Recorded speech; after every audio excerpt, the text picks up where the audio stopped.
Fala galera, beleza? Começando um reparo. Hoje a gente vai estar falando sobre o Evangelho. E sobre o Evangelho sempre vem aquela grande resumo que as pessoas da igreja costumam dizer: pregue o Evangelho, se necessário, use palavras. Eu vou mostrar por meio desse vídeo que essa frase ela não é uma verdade. Então, se liga aí.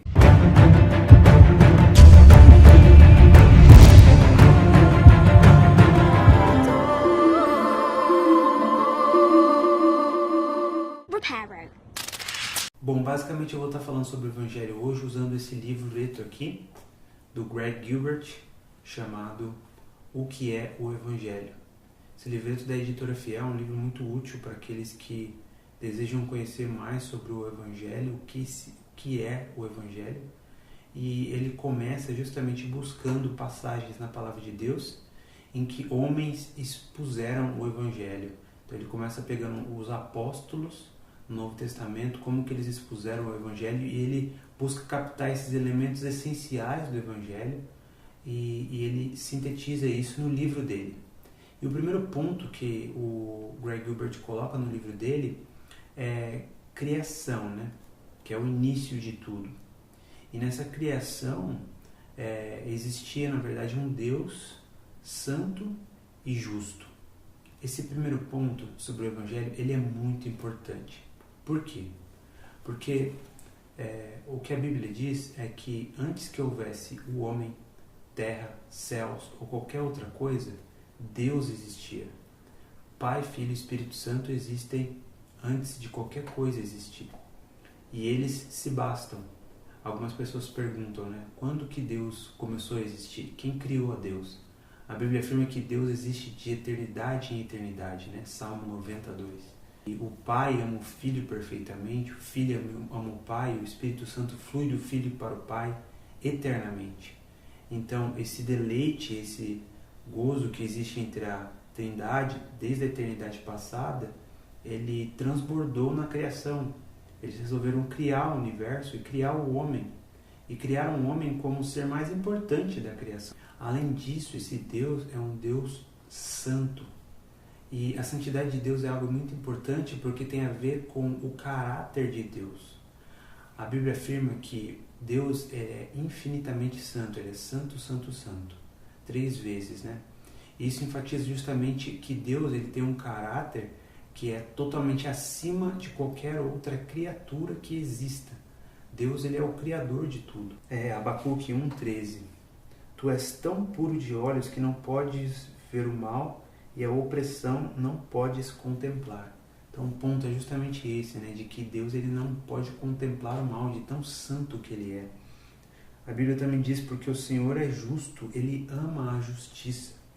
Lá no Salmo 11,7. Isso também fala justamente que Deus ele é um juiz justo, né?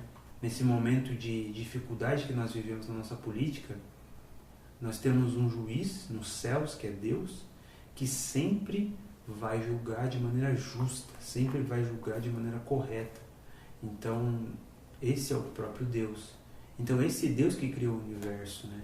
E nós somos responsabilizados pelos nossos atos, né? Porque somos criaturas criadas por Ele. Então, quando, no segundo ponto, que é homem, o pecador, quando Adão ele recebe a ordem de subjugar a terra, de dominar sobre todos os aves, sobre toda a criação, e o que ele faz, na verdade, é comer do fruto. Basicamente, o que ele estava dizendo para Deus era: você não sabe o que é o melhor, você não é o soberano, eu quero ser o soberano, né? Eu quero governar no lugar de Deus. Basicamente isso que Adão estava dizendo para Deus e que a humanidade estava dizendo para Deus, porque de Adão significa humanidade também. Então o ser humano ele virou as costas para o Deus Criador justo e ele resolveu seguir o seu próprio rumo e buscou ser feliz com as coisas que ele busca, as coisas que ele tem, seja sexo, dinheiro, enfim. E ele foi expulso do Jardim do Éden, ele recebeu a maldição de ter escolhido isso para ele, de ter escolhido a palavra, não a palavra de Deus, mas a palavra do diabo. E Deus, na verdade, amaldiçoou o homem, expulsou ele do jardim, e agora, na verdade, é um abismo entre Deus e o homem. Há uma espada que é a justiça de Deus, que não impede que o homem se aproxime de Deus. Então ele é expulso do jardim, ele é expulso daquela terra de promessa, daquela terra de deleite, para uma terra em que ele iria sofrer, em que ele iria suar para poder obter o seu sustento.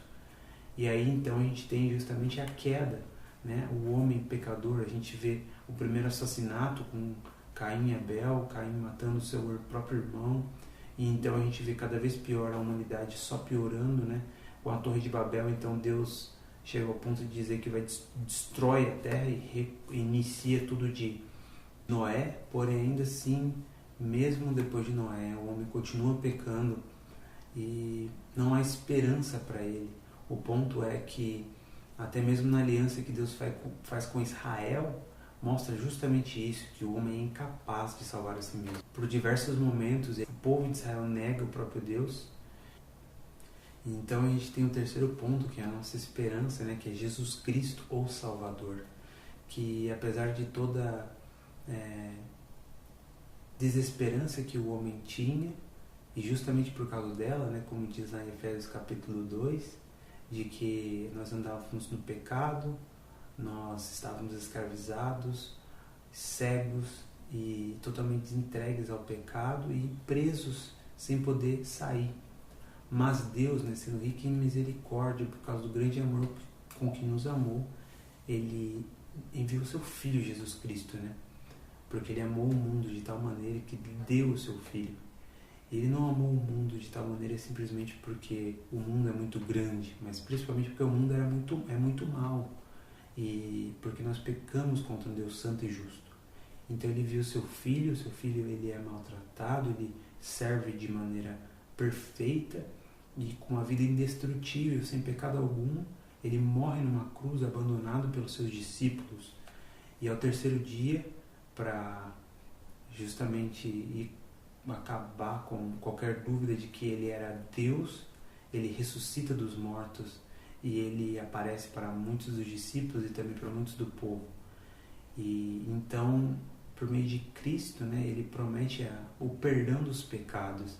E então aquele paraíso que foi perdido, aquele Éden que o homem foi expulso por causa do pecado, e não só por causa do pecado, mas por causa da justiça e da santidade de Deus, ele volta a ser possível para o homem, porque aquela justiça e aquela santidade foram requeridas por Deus, foram satisfeitas na cruz em Cristo, né? Na cruz Jesus recebeu a justiça, né? Que por causa do nosso pecado ele recebeu a punição que nós merecíamos, e Deus se satisfez na sua santidade, porque o pecado foi punido, né? Deus ele perdoa o pecador, mas ele não inocenta o culpado. Então Jesus ele tomou e levou a culpa sobre os nossos pecados. E o último ponto, que é fé e arrependimento, que é basicamente como você pode adquirir isso para si. O Evangelho ele não pode ser vivido, ele pode ser vivido em resposta a. Vamos supor que você ouça uma notícia no jornal, e então você ouça que amanhã vai chover, e você não consegue viver essa notícia.